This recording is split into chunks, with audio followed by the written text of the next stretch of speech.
Student, मैं दुर्गेश वर्मा आपको मेरे YouTube channel biology classes bye Durgesh sir में आपका स्वागत करता हूं। बच्चों, आज हम लोग क्लास 9th का जो लेसन सेकंड है उस लेसन में हम लोग आज एनिमल टिश्यू के नेक्स्ट टॉपिक को स्टडी करेंगे। और एनिमल टिश्यू में जो आज हम लोग का नेक्स्ट टॉपिक होगा वो होगा फंक्शंस ऑफ एपिथेलियल टिश्यू। आज का जो हमारा टॉपिक होगा वो होगा फंक्शंस ऑफ एपिथेलियल टिश्यू। क्या फंक्शन होता है एपिथेलियल टिश्यू का? तो फर्स्ट अगर फंक्शन हम जाने तो it forms the outer and inner lining of most organs alimentary canals. ठीक ना? तो ये जो हमारा एपिथेलियल टिश्यू होता है यह फॉर्म करता है आउटर और इनर लाइनिंग को। किसके? तो मोस्ट ऑर्गन, जो बहुत सारे ऑर्गन होते हैं उनका आउटर लाइनिंग और इनर लाइनिंग भी फॉर्म करता है। और साथ में किस में और यह और किसका इनर लाइनिंग और आउटर लाइनिंग फॉर्म करता है बेटा? तो एलिमेंट्री कैनल को। मेरी बातें समझ में आ रही होंगी, देख भी सकते हैं। It forms the outer and inner lining of most organs।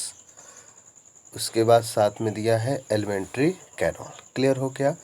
अब देखिए सेकेंड फंक्शन की तरफ आते हैं। तो it protect the underlying tissue और सेल्स। भाई, जब मान लीजिए कि कोई भी टिश्यू है या सेल्स है, उनको अगर यह सराउंड कर देगा तो श्योर है कि उनको प्रोटेक्ट कराएगा।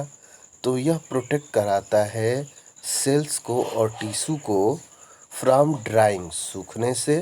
भाई, जब ऊपर लगा रहेगा तो अंदर जो भी फ्लूइड होगा किसी सेल के अंदर वो ड्राई नहीं होगा। ठीक ना? इसका बैक्टीरियल इन्फेक्शन से बैक्टीरिया को इंटर ये होने नहीं देगा। और chemical effect and injury, chemical के इफ़ेक्ट से और इंजरी से, ये सभी से बचाता है। एग्जाम्पल में बात करूँ तो देखिए स्किन, हम लोग का स्किन जो है ये क्या करता है? हमारे बाहर सरफेस पे हमारे बॉडी के प्रेजेंट है और अंदर के जो सेल्स हैं उनके अंदर के जो साइटोप्लाज्म हैं उनको ये प्रोटेक्ट कर रहा है कि नहीं कर रहा है? इसका बैक्टीरिया का जो इन्फेक्शन होगा, मान लीजिए कि अगर स्किन नहीं होता तो देखते हैं ना, थोड़ा सा भी कट जाता है बॉडी का पार्ट तो कहते हैं कि जल्दी से ऑइंटमेंट लगा लो नहीं तो इन्फेक्शन हो जाएगा। तो अगर जब तक स्किन रहता है तब तक इन्फेक्शन के चांसेस नहीं होते हैं। तो ये भी फंक्शन किसका होता है? तो हमारे एपिथेलियल टिश्यू का। इसके बाद केमिकल, मान लीजिए कि कोई केमिकल आपके बॉडी के अंदर अगर इंटर करने वाला है और कोई मान लीजिए माइक्रोब्स या कोई भी ऑर्गेनिज्म, जो अगर कोई केमिकल ही आपके बॉडी पर रिलीज कर देते हैं तो उसको अंदर जाने से रोकता है कौन? तो आपका एपिथेलियल टिश्यू। इसके बाद इंजरी, जब आपकी चोट लगती है तो चोट लगने के टाइम जो सबसे पहले प्रभाव पड़ता है इसी पर पड़ता है, जिससे अंदर वाले पार्ट्स जो होते हैं वो प्रोटेक्ट हो जाते हैं। तो इंजरी के टाइम भी प्रोटेक्ट करता है, केमिकल का इफ़ेक्ट नहीं होने देता है, केमिकल को हमारे बॉडी पर अंदर जाने नहीं देता है। जो भी हार्मफुल केमिकल होते हैं इसका बैक्टीरिया को नहीं जाने देता है, जिससे बैक्टीरिया इन्फेक्शन नहीं होता है और ड्राइंग होने से बचाता है। कौन? हमारा एपिथेलियल टिश्यू। तो ये इसका सेकंड फंक्शन। थर्ड फंक्शन अगर हम बात करें तो it helps in various function like respiration. यह रिस्पिरेशन में भी हेल्प करता है, एक्सक्रीशन में भी हेल्प करता है and absorption of material inside the body. और यह जो भी मटेरियल होते हैं हमारे बॉडी के अंदर उनको एब्जॉर्ब करने में भी हेल्प करता है। ओके, तो मैं आगे जब बताऊंगा आपको बेटा ना, जब डिफरेंट ऑर्गन को बताऊंगा तो आपको समझ में आएगा और डिटेल। लेकिन बस इतना जानिए कि अगर आपसे पूछ दिया जाए कि एपिथेलियल टिश्यू का क्या फंक्शन, ये मतलब यह क्या फंक्शन करता है, तो आप बता सकते हो ना कि ड्राइंग होने से बचाता है सेल टिश्यू को, बैक्टीरियल इन्फेक्शन से बचाता है, केमिकल के प्रभाव से बचाता है और इंजरी से भी बचाता है। कौन? Epithelial tissue. ये बातें आप बता सकते हो। मैं आशा करता हूँ आपको मेरी सभी बातें समझ में आ रही है। इसके अतिरिक्त यह और किस में फंक्शन में हेल्प करता, कौन से फंक्शन में हेल्प करता है बेटा? तो अभी मैंने आपको बताया ना, रिस्पिरेशन में, एक्सक्रीशन में, absorption of material in the body, और बॉडी में मटेरियल के एब्जॉर्प्शन में भी हेल्प करता है। ठीक है, अब चलिए नेक्स्ट बताया गया कि it helps in secretion of juices in the body.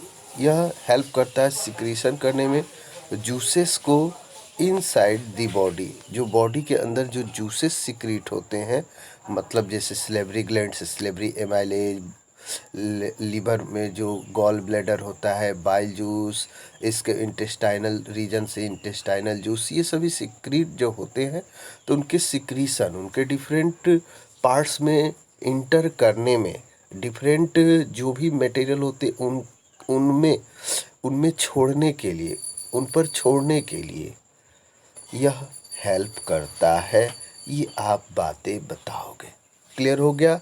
तो ये हेल्प करता है in secretion of juices in the body. इसके बाद it acts as all check post. ये बैरियर या चेक पोस्ट का काम करता है।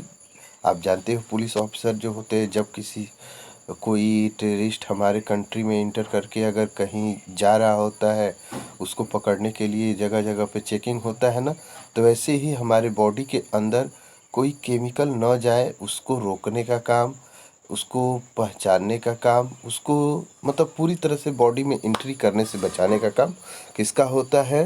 तो आपके इपिथेलियल टिश्यू का होता है। ठीक ना? इसके बाद जितने भी material must cross this tissue, जो भी मटेरियल जो all material must cross this tissue, सभी मटेरियल जो होते हैं इसी टिश्यू से क्रॉस करते हैं।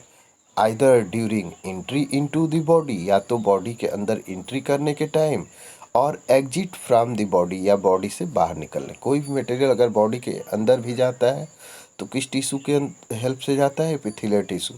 और बॉडी से बाहर भी आता है तो किसके हेल्प से आता है? तो एपिथेलियल टिश्यू के हेल्प से बॉडी से बाहर आता है। ठीक ना? इसके बाद therefore it play an important role in regulating the material exchange between the body and external environment and between the different parts of body organ। तो इस प्रकार से it play an important role in regulate करने में, material को exchange करने में between body and external environment. तो इस प्रकार से ये इम्पॉर्टेंट रोल इसका होता है रेगुलेट करने में, कोई भी मटेरियल को एक्सचेंज करने में, बॉडी के अंदर जाने में और बॉडी से बाहर आने में ये हेल्प करता है। एक्सटर्नल इन्वायरमेंट मतलब कि बाहर से कोई भी थिंग्स अगर अंदर आएगी तो किसके थ्रू जाएगी? तो एपिथेलियल टिश्यू। और अंदर से बाहर जाएगी तो वो भी किसके थ्रू जाएगी? एपिथेलियल टिश्यू के थ्रू। तो मैं आशा करता हूँ आपको मेरी सभी बातें समझ में आ रही हों। अब इसके बाद जो हमारा नेक्स्ट टॉपिक होगा वो होगा टाइप्स ऑफ एपिथेलियल टिश्यू। क्या जानेंगे बेटा? Types of epithelial tissue. तो बताया गया on the basis of structure the epithelial tissue of following types. Structure के बेसिस पर एपिथेलियल टिश्यू जो होते हैं वो फॉलोइंग 2 टाइप्स के होते हैं। एक होता है सिंपल एपिथेलियल टिश्यू और सेकंड जो होता है वो होता है कंपाउंड एपिथेलियल टिश्यू। याद रखिएगा, सिंपल एपिथेलियल टिश्यू मैंने बताया था सिंगल लेयर से मेड अप होते हैं, और कंपाउंड एपिथेलियल टिश्यू जो होते हैं मेनी लेयर से मेड अप होते हैं। इसके बाद नेक्स्ट जो जान लेंगे, epithelial tissue is found in. Epithelial tissue कहाँ पर पाए जाते हैं? तो ये हमारे बॉडी के इनसाइड सरफेस पाए जाते हैं। चेक सेल में, सिलेब्री ग्लैंड, सिलेब्री डक्ट्स में, ब्रोंकी मतलब विंड पाइप में, इसके बाद आपका इंटेस्टाइनल लेयर में, यूरिनरी ब्लैडर में, स्किन में, हॉर्न में और हेयर्स। ये सभी जो पार्ट्स हैं इन सभी में हमारे एपिथेलियल टिश्यू पाए जाते हैं। तो मैं आशा करता हूँ आपको मेरी सभी बातें बहुत ही अच्छे से समझ में आ रही होंगी।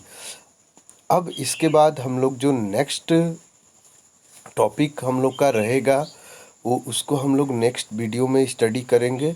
जो हम लोग का टॉपिक रहेगा सिंपल एपिथेलियम। नेक्स्ट टॉपिक जो होगा सिंपल एपिथेलियल टिश्यू के बारे में हम लोग जानेंगे। तो आज हम लोगों ने जाना फंक्शन ऑफ एपिथेलियल टिश्यू। इसके बाद सेकंड हम लोगों ने जाना टाइप्स ऑफ एपिथेलियल टिश्यू। मैं आशा करता हूँ कि मेरी ये दोनों बातें आपको समझ में आ गई होंगी। Okay, thank you.